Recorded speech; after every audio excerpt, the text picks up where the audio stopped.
Jim, would you say a word about Day at Night, the program you did following your resignation as president of WNET? Yes, after I left 13, I got a call from a former colleague of mine, Winter Horton. Winter had been vice president of NET and left about the time I joined, as a matter of fact. Went out to Hollywood and established a small film company out in Hollywood. And he thought it was time that public television did a nightly show. There was nothing on that was that regular on public television in those days. The Dick Cavett Show, Charlie Rose, all came later. It was to be an interview program. And we negotiated a small grant from the Ford Foundation to do 4 pilots, which we could use to sell the program to PBS. The pilots were with Agnes DeMille and Myrna Loy and Otto Preminger and I've forgotten the author now. I thought pretty powerful start. But generally, PBS and the stations were somewhat resistant to the idea of a nightly show. The people in Cleveland said, well, we already have an interview program, so they didn't need another one, even though these people were famous and so forth. So it was an uphill battle. But we decided to syndicate it, and then Winter and I got on the telephone, and we finally sold it to about 45 stations, or PBS stations around the country, and went ahead thinking we would make up the difference later that we needed for the production. We produced it mostly in public television stations, and it was produced in Boston, New York, Washington, Chicago, Los Angeles, and San Francisco, and San Diego, using people. San Diego turned out to be kind of short on famous people in those years. It was a full-time job for me. I did nothing but read books, and then twice a week we would go into the studio and interview generally 3 people or 4 people. Several experiences stand out, if I don't forget the names now. One was at WGBH. They were about to have an auction, and we had the studio only one day, so I had to interview 4 people in one day. And so in the morning I interviewed Noam Chomsky and Anne Sexton. In the afternoon it was a famous historian and who was the famous psychologist Lang, was it? Huh? Artie Lang? No, the one who had to do with conditioning people in their nests. Skinner. Skinner. Yeah. B.F. Skinner in the afternoon, and I couldn't stay awake for about 3 days afterwards to understand why. Fortunately, I was en route to L.A. to interview people out there, and that's why Anne Sexton killed herself not shortly thereafter. Nothing to do with the show, I hope, but it was the last interview she ever did. It was an exciting thing to do. When we were in Chicago, the young woman that produced the show, who had come from Los Angeles, was a colleague of Winter Horton's, very aggressive, very skillful. And we got to Chicago, and she said, well, let's try to get Muhammad Ali. He's here visiting his mother. I said, fine, that's all right with me, except I don't know anything about fighters. I don't really like Muhammad Ali, but he's famous. Let's do it, if we can do it. Well, he really played hard to get on the telephone. It got to be very funny between the two of them, but he finally said, okay, send a limousine out to South Chicago and pick me up, and I'll do the show on a Sunday morning. So she went out with the limousine. She got out of the limousine and walked into his mother's home, and there was several great big black men, and this little girl was really kind of frightened, and Muhammad Ali said, you're scared, aren't you?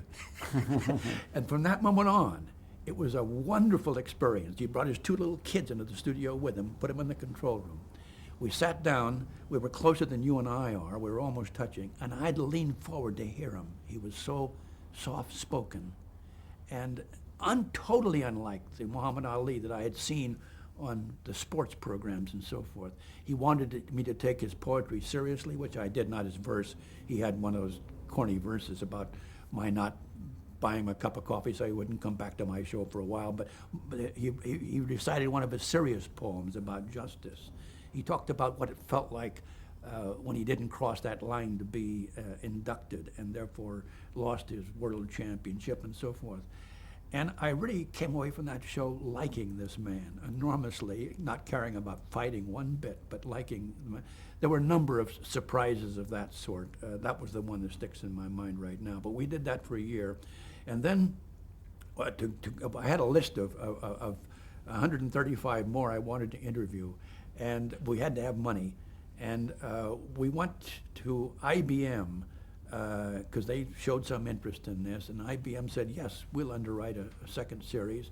And I went up to Armonk a couple of times. We got the display, the design for the display advertising all set, and then the IBM board met. This was 1974, and the stock market was going down. And IBM decided they were not going to do any television that year. And that was the end of Day at Night, and that's when I became a professor. And just say a word about your teaching career. Well, I never expected to teach, and when Brooklyn College called me and said, we have an opening and we'd like you to consider it as a full professor, I said, where is Brooklyn College? I didn't even know where it was. And I went out and they impressed me with the equipment that they had out there, and I said, I've got to tell you, I don't care anything about equipment. I care about how equipment is used. Equipment itself, unlike most of my colleagues in public television, I never kept up with technology. I thought it would take over if I did, as it did, I think, with many of them, and to a certain extent did with Hartford Gun.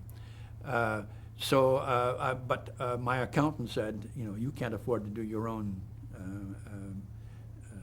health care and retirement funds and so forth. You really ought to take it. Well, I took it because I loved teaching, not because I needed it. I had taught at Stanford in the summers for 15 years when I was at KQED, taught one course at Stanford. And the contrast between Stanford and Brooklyn was so enormous. I couldn't help the students at Stanford. I could help the students at Brooklyn, and it gave me a particular satisfaction that I was able to help a number of them, and lasted until I reached the age of 70, when, as you probably know, Congress had passed a law which mandated my retirement at 70. And That law is no longer in effect. That law is no longer in effect, but it did affect me. And Brooklyn was very sorry to see me go. They made me emeritus, but then they brought me back as an adjunct to teach, and I still do some teaching because I love maintaining contact with younger people. I think it's very important. And so I'm still a teacher in that sense. You've also written a book, The Vanishing Vision, which was published in 1995. Do you want to say a word about that? I think many of the themes in that volume we've discussed today, but I want to get from you any thoughts about that book and the reactions you've gotten to it, and what you try to communicate in that book that maybe something we haven't touched on or that you want to elaborate on. Well, it took me far too long to write the book to begin with. I worked on it for 15 years while I was doing other things, needless to say. In a sense, it was brought about when I attempted to explain public television to people. How does PBS operate, or how does CPB operate? And I realized I couldn't really explain public television unless I went back to the beginning and showed how each step took it in a somewhat different direction. And so I thought, well, it would be useful to have that on paper to be used by those who care about the past, which I suspect may be very few people who care about the past. PBS, I think, continues to reinvent the wheel, continues to make some of the same mistakes that have been made in the past, and I don't think most of us are willing to learn too much from the past mistakes. But it gave me a certain satisfaction of just, well, you've written books, you know what it's like to at least have the satisfaction of knowing that you've got it down on paper between covers. What the reaction has been, the reviews have been universally good, but not as many as I might wish. The sales have been good, but not as many as I might wish. Would you say also something about Publivision Inc., your consulting activity? When you are no longer president of Channel 13 or anything else, what you do is create your own corporation and make yourself president, even though it has no particular function. It's a corporate base from which I do projects, but it has no function in its own right. It came about when we did the Day at Night interview series. We created Publivision for that, and the Publivision still holds all of the rights to Day at Night. We tried to sell those rights on many occasions. Oddly enough, only one of the 135 programs I did has brought me steady income from the sale of the subsidiary rights, and that's the interview I did with Ayn Rand. And there is a cult that has sold thousands of copies of my interview with Ayn Rand, and I'd only wish now, in retrospect, I had interviewed more cult figures.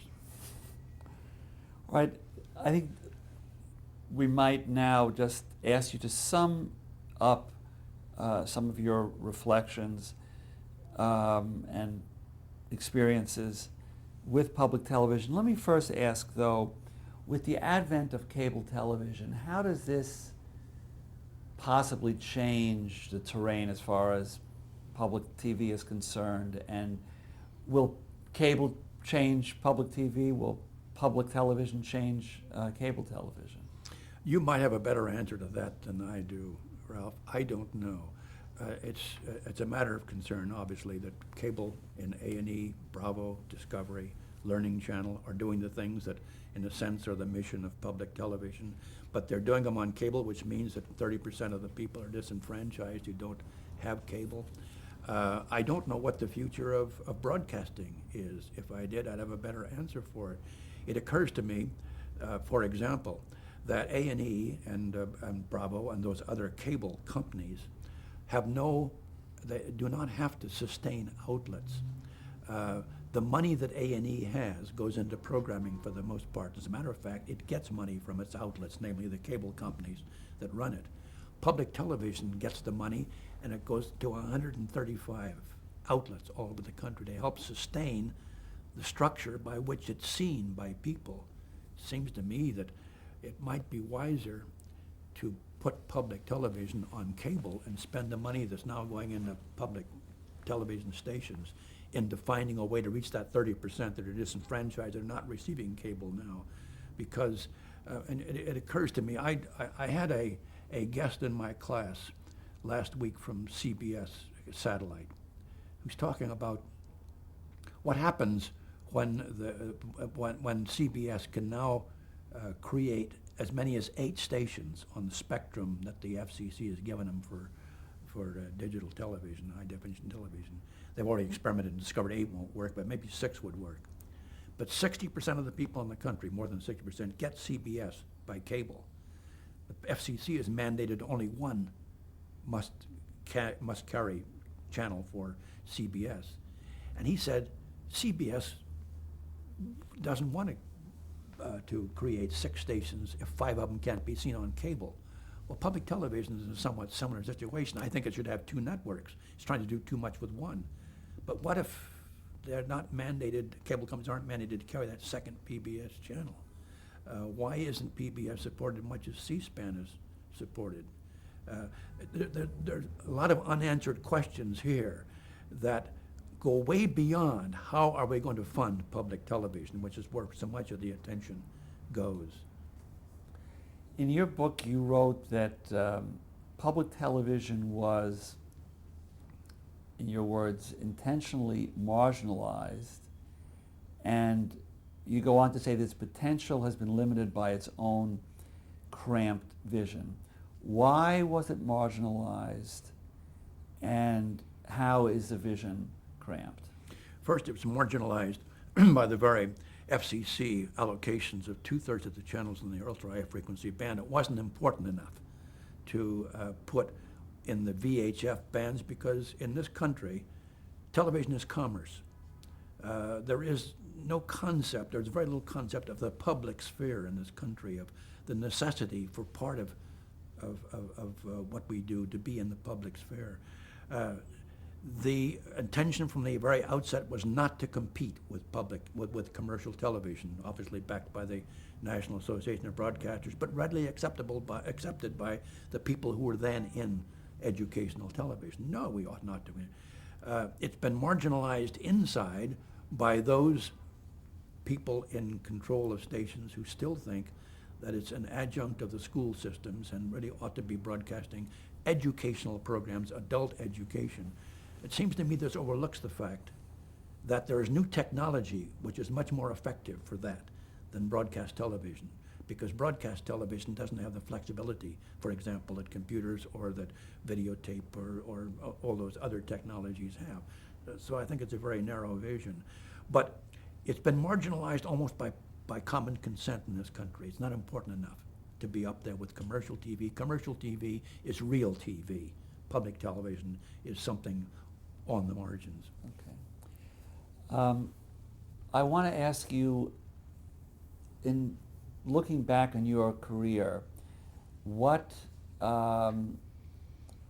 first of all, was your greatest, let's say, personal disappointment, and what is your proudest achievement?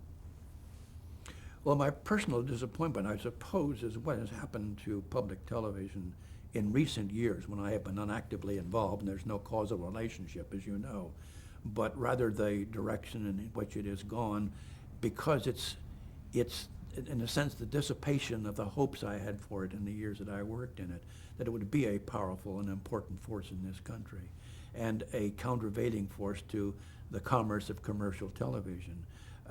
It would do the things that commercial television, by its very nature, cannot do, because it's business, and business has its own rules. Probably the most satisfying thing, I suppose, was in creating an institution that still exists and still thrives as far as I can see, and that's a source of enormous satisfaction to me. And finally, I just wanted to, you have had contact with and worked with so many of the key players in the history of broadcasting and public television in particular. I was wondering whether I could quickly, and some of these names are names that we've touched on this afternoon, but I was wondering if I could go down the list, and if you could just almost free associate and tell us something about their personalities, their characters, their contributions. John Rice. Well, as I've indicated earlier, an enormously important person in public television. He created so many things that later became a part of public television generally. A fascinating man, a man with whom I had a very close association based upon the fact that he didn't want my job and I didn't want his. The best way to describe that is that I would go into John's office when he had 2 telephones going and dictating to a secretary. I could not handle one telephone, but when a crisis arose that involved principle, I would be the person that would be the strong one, where John would say, do you think we ought to do this or do that? So he was the eminent producer and a highly imaginative person. Win Murphy. Win Murphy, of course, was great fun to work with. We spent every Monday night together at dinner for 15 years. So, and she was, because she was, I think, perhaps the only Roman Catholic on the staff, and the only one that was known to be a Roman Catholic. John Rice often went to her for ethical and moral decisions, which I always found very amusing. She did too, fortunately. Ruth Lane. Ruth Lane, of course, came to me from my earlier job as my first secretary. Wonderful to work with. She once came to me one day and said that she was leaving because she was getting married, and I said, who are you marrying? And she said, Dick Moore. I said, I thought he was married. She said, no, he's divorced. What's more, she said, I'm pregnant. And she did leave, and we've had a long friendship in the years since, and as a matter of fact, I saw her just before she died last year, rather tragically, although she'd been sick for many years. Don Dixon. Don had been interned by the Chinese.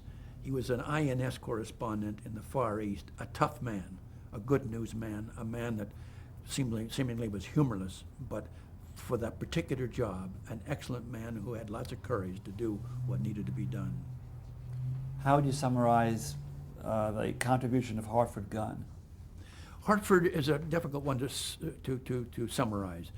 He had a fascination with equipment, and it was that fascination that led to satellite distribution in PBS. It had wonderful consequences.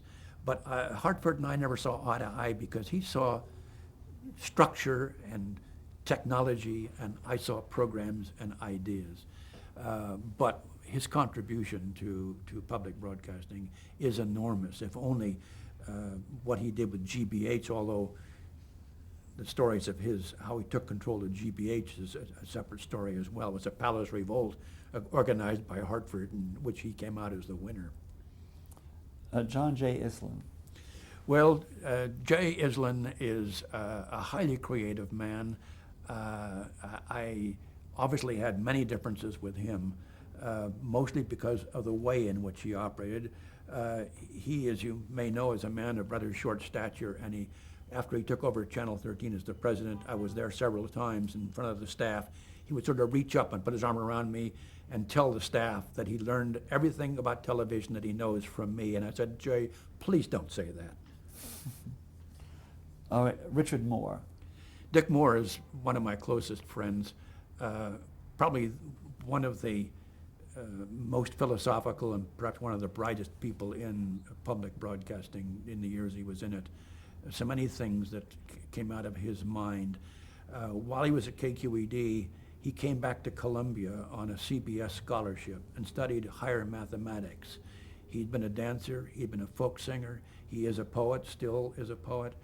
A remarkable person within the context of public television, unlike anyone I've ever known in the business. He succeeded me at KQED as president, was a failure at KQED. Finally was, I think, probably fired.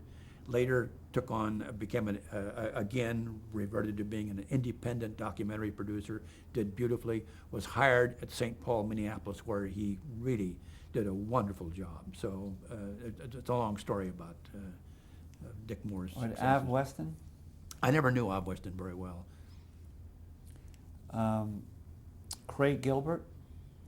Craig, of course, was a big bear of a man who created an American family, a man who was constantly kvetching, a man who was not easy to get along with, but highly creative, and who never did another important thing after an American family, which was too bad.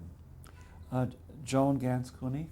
Well, just a highly creative person who had a sensitivity to what would work in programs, almost like anyone I ever knew. Although she did a wonderful job of administering the Children's Television Workshop, the business end was handled by Lloyd Morissette. But Joan had just the feeling for when she said, I want puppets, and their producer said, no puppets. She said, no puppets will work. So they, almost in desperation, went out and got Jim Henson just to satisfy her. It was a brilliant, brilliant move. She, I think, will be much missed from the Children's Television Workshop because she was the mother. She really ran that place in a way that brought creativity up. Ralph Rogers. Ralph, I first met him in Dallas when he offered me the job as the manager of the Dallas station. I said, I'm manager of the San Francisco station. I'm perfectly happy in San Francisco. Who, he said, shall I get then? Who do you respect in this business? Well, I knew he'd probably already talked to Hartford Gunn. There wasn't much left. I said, I can't think of anybody that I really have confidence in, but except your assistant from Texas Industries who came to interview me and who's interviewed Hartford Gunn and other people around the country. He said, I can't hire him. He works for me. I said, well, that's your problem, but he's the guy that I think would be the best manager. So he hired him, and he was the best manager KER ever had. Bob Wilson was his name. He later left and went in the public relations business. Ralph came to that famous Scottsdale meeting just before Nixon vetoed the bill, and when he organized what later became PBS. And he organized the meeting and was elected president, made a wonderful speech afterwards, and we had a drink afterwards. I said, Ralph, that was a great speech. Boy, I don't know how you thought that up in your hotel room. He said, I brought that with me from Texas. He is the kind of man that had everything planned beforehand and made it look spontaneous. He was very skillful at this. Mm-hmm. Irvin Dugan. I've never met him. Newton Minow. Well, Newton was on the NET board when I was president and always kept saying we ought to do more history programs. A great support. I think he and I might disagree on some things, but particularly I think he may be more educationally oriented about public television's role than I might be. But he was a great man to work with on the NET board, and I have nothing but respect for him. Jim Loper. Well, I knew Jim Loper when he was back at Arizona State, when he was trying to get the Arizona State, what became the Phoenix Station on the air. A wonderful person. I knew less about his leadership of the Los Angeles station because I had pretty much left that area at that time. But Jim and I worked together in getting the Los Angeles station on the air. Winter Horton also played a role in that. And it was my advice to them. I've forgotten, there was a man who was in the public relations field who was trying to get something organized to get Channel 28 back on the air. And I said, I just think you're going to have to get a prominent Los Angeles person to head this effort. And they went out and got the president of Caltech to do it. And of course, he became the engine that drove that whole thing. I guess Loper came in somewhat later. Jim Robertson was the first president they hired, then Loper came in later. So Loper was, but Jim and I would probably disagree on a good many things when he became president of PBS, chairman of PBS, not president, chairman of PBS. As a matter of fact, I'm sure we agreed on what program should go and which one shouldn't go. But I have great respect for him, and even more respect for him now that we're both out of public broadcasting. McGeorge Bundy? Had very little to do with McGeorge Bundy. It was always terrifying to walk into his office at the Ford Foundation. He was not a man given to friendly exchanges. It was only at a dinner at Fred Friendly's house when McGeorge Bundy drank a bit too much that I saw another side of the man. I can't tell you what side that was, except he was not the stiff patrician that I knew at the Ford Foundation. He and I and Fred Friendly and the chairman of the NET board at that point had a meeting in Bundy's office when he said that I had said that I thought we ought to preserve the network. This was the NET days. He said, NET is not a network. It never has been a network, and it never will be a network. And he said it in just that way. And I said, but it's your own people that called it the Fourth Network. It was not my idea. But he was not a man you could argue with or deal with very easily. Interesting. Norman Cousins? Well, Norman would take me to lunch and tell me about his medical problems. And I would say, Norman, you're an editor. You're not a medical technician. This is before he became a member of the medical faculty at UCLA. Norman was the ultimate amateur. I walked into his office at Saturday Review, and the walls were covered with blow-ups of photographs. I said, Norman, what kind of camera did you use? I'm kind of interested in photography. He said, I used a Kodak. He had no idea how a camera operated. I first met him when he came through KQED before I was ever affiliated with NET. He was going to do a documentary in Japan for ABC. He had all his sound equipment, radio documentary. He didn't know how to operate the sound equipment. We had to show him how to do it. Once at an NET board meeting, we said, let's go down to the church down below. We were meeting over on the east side of the United States. He went down and he sat down at the organ and tried to play the organ. He was learning. He would try anything and just loved life. Wonderful person. Yeah, thank you. That, I think, brings to conclusion our interview. Jim, thanks so much.